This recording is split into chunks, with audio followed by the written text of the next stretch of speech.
My parents started coming up here before I was born. They started about the 1945-46 from an advert in the Sunderland Echo.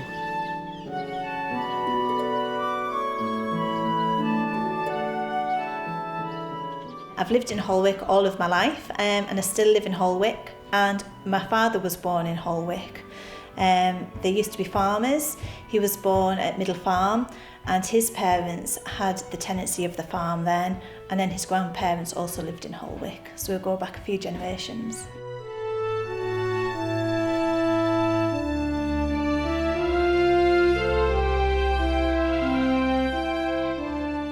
We did lots of jobs to do with farming, so whenever it was hay timing, we always used to help drive the tractors with the hay, bring the bales in.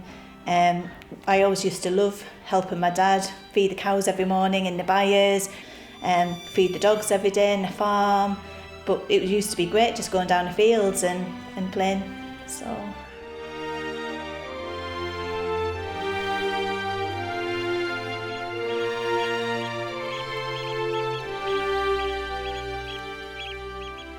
A couple of years later I was expected, but my brother went down with a whooping cough. And in those days it was thought a good idea to have a bit of country air. So my father brought David up here for a couple of weeks. And I decided to arrive to be born a couple of weeks early. And so a telegram had to be dispatched from Sunderland to Middleton in Teesdale. And then the telegraph boy got on his bike and cycled up to Hungry Hall Farm, Holwick. And then Mrs. Rain, bless her, rushed down, waving the telegram too. So my arrival on this earth was first announced at Holwick. I don't think you would really appreciate it until you get older, I don't think. Probably took things for granted. And now there's an awful lot of holiday lets up in Holwick, and so many people come and think, wow, what a magical place. And I really do appreciate it ever so much more now, and especially since I have children, and I just think what a great place for them to grow up and live. And it's great, you can just let the children run down the fields on a morning, they go and feed the hens, they love helping at lambing time, and it's just a great experience for them.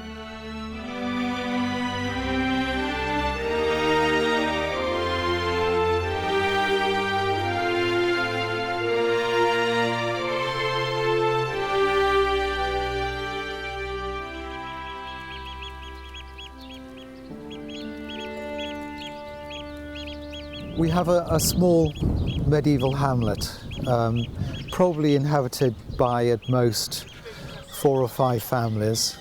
We have about 10 buildings, rectangular buildings we can see the foundations of on our surveys.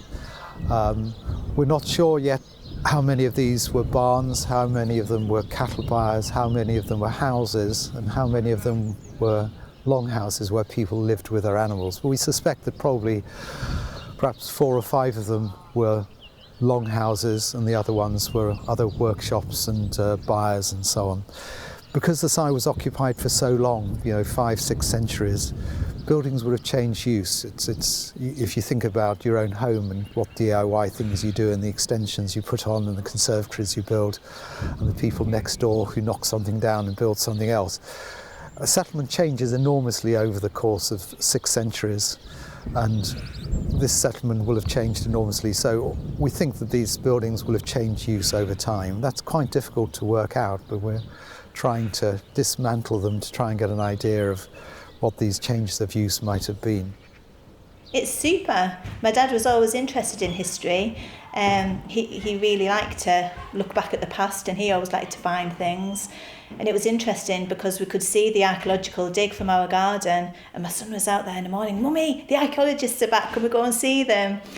And we went to visit them last year, and within that space of time, Jake has his own little box that he's managed to collect lots of little pieces of pottery, which he is very keen to show the archaeologists, which unfortunately they weren't very old, but they meant a lot to him. So it was amazing to go and actually let them be part of the dig and let them have a little dig as well.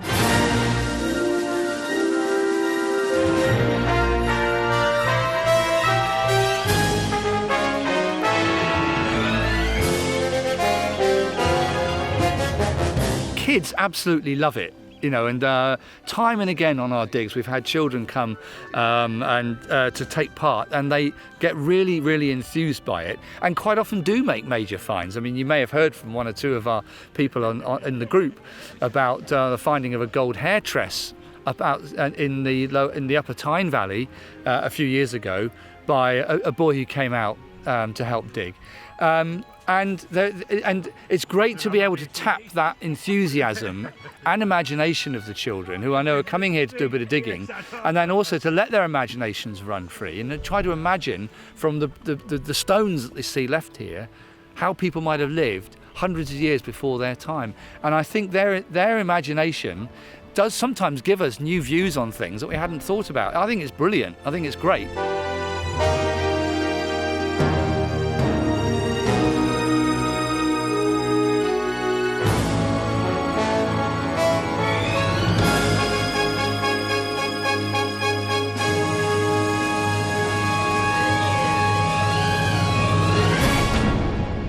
We already knew what an archaeologist was because we did a mini archaeology project at the start of the year and explained that's why we'd be going up there, and we'd meet loads of archaeologists and we'd get to dig for ourselves to find things.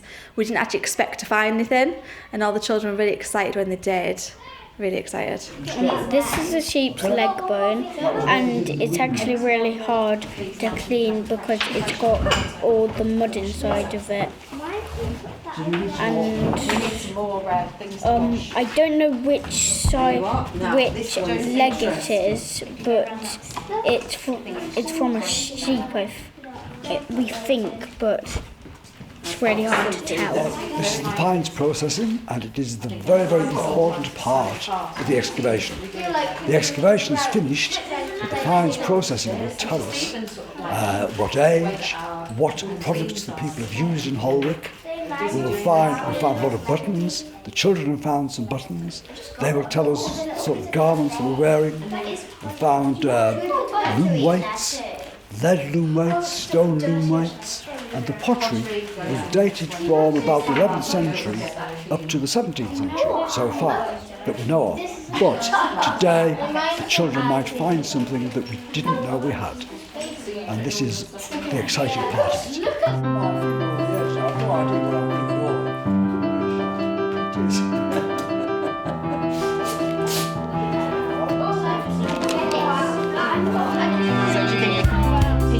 From what we've got.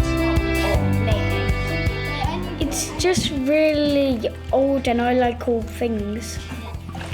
I've always liked old things.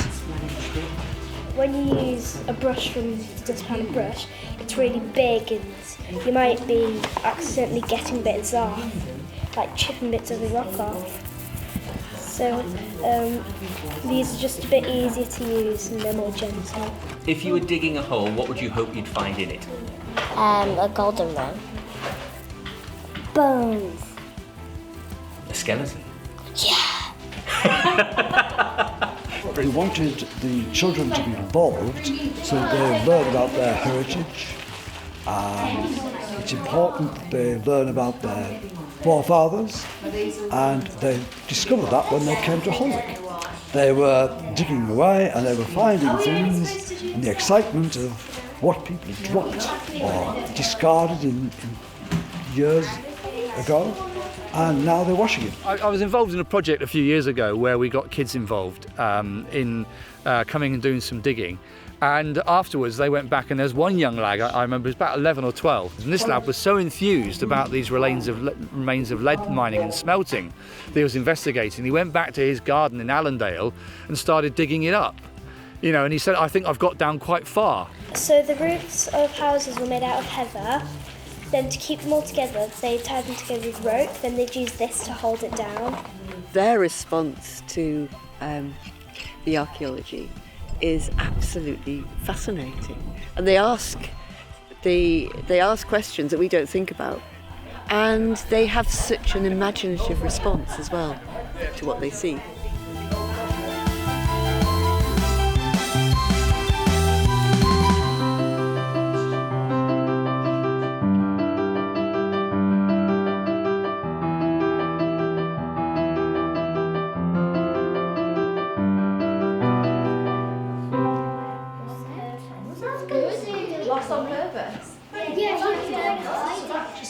takes you back. That's certainly taken me back and helped to just make that picture so much richer by all that description. Rachel brought in 4 finds from the site. They'd had to vote and decide which one they wanted to write about. The first group had chose the button, so they wanted to write about what the button was. They needed to pretend to be the button and write a story. They all came up with different ideas to do with it as well, which was interesting. So some of the buttons belonged to warriors, some just belonged to little boys or girls or their mums and dads. So that was interesting. Hi, I'm a button. I want to tell my very old story because a little boy, my owner, lost me on purpose because he hated me. I was used on a coat and I got washed up from a moat. I belong to a mother and I've been cared by another. I am round and I've been in the ground. Oh, very good.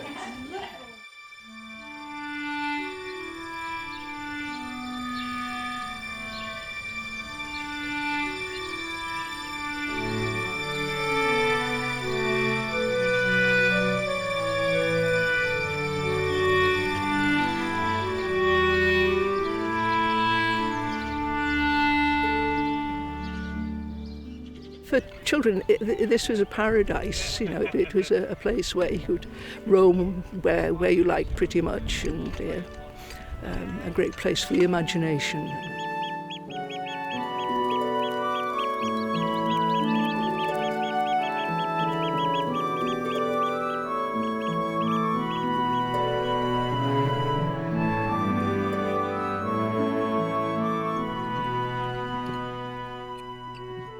What keeps us well, I think it's just the love of Holwick, really.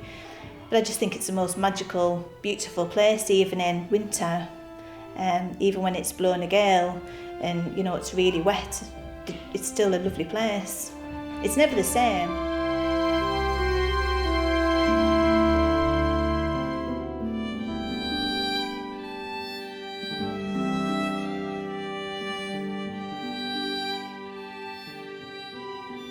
I'm the last one left of the family now, and my mother died 3 years ago now, and I sort of just got a feeling I would like to come back up to the north, and Holwick was the obvious place to visit, because I don't really have any relatives up here now.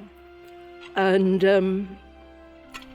I discovered that there's a cottage at the top of Holwick there that I could rent. So it was sort of like a spur of the moment thing. I want to go back and see Holwick again, and I know it'll have changed in some ways, but I'd like to see it again.